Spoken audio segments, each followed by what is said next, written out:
President John Mahama has responded to critics of the Kasoa Interchange. He calls them political quantity surveyors who are perhaps oblivious of the full complement of the project they describe as too expensive. Inspecting the interchange at Kasoa in the central region, Mr. Mahama explained what some call inflated project costs as a disregard for the additional facilities to be provided along with the main interchange. Napoleon Atikito reports. Kasoa, a fast-growing commercial town in the central region, in closest proximity to Accra. Its population has grown from 863 in 1975 to over 100,000 currently.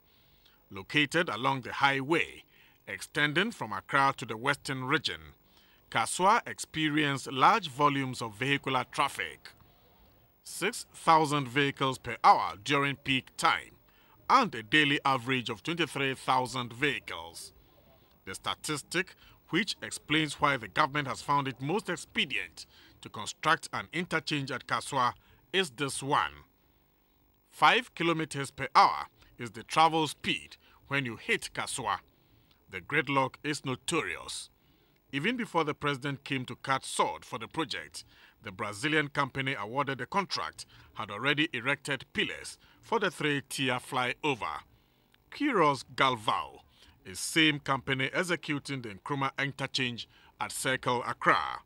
The Brazilian ambassador to Ghana commended the government of Ghana for showing commitment to development. Brazil released the funds for the Kasoa project after prospecting by the Mahama administration.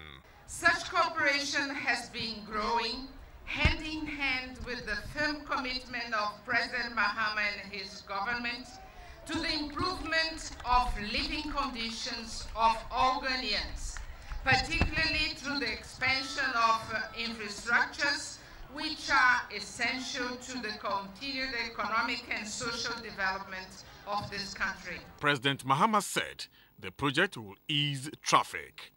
We therefore appropriately reviewed the challenges here and designed a solution that will effectively tackle the challenge and bring enormous project benefits, not only for commuters passing through Kasoa, but also for the inhabitants of Kasoa and surrounding areas. He mentioned the components of the project. There are many things that influence the cost of a project.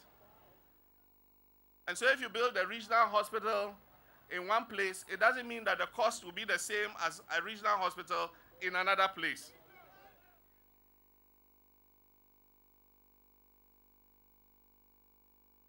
Often, if you want to know the cost of an item, you have to examine the item and examine the components that go into making the item.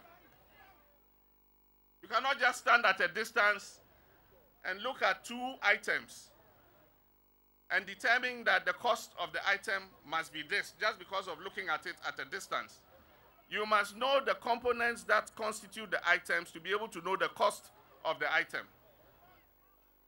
But when you're a political quantity surveyor and you look at Kasoa Interchange and say, oh, it's too expensive, I mean, what are you talking about? You haven't seen the scope of works. You haven't seen the bill of quantities. You haven't done a survey of building materials around here in Kasoa area, and you're able to judge that the cost is too expensive. He said owners of private property to be affected by the project will be compensated. The president said a total of 95 kilometers of road in Cape Coast, Elmina, Salt Pond, Winneba and Aguna Swedro will be asphalted. Between Accra and Tema, about 175 kilometers of road are being given similar treatment. He said new roads will be paved to directly link Kasoa with Amasaman. Napoleon Atukito reporting.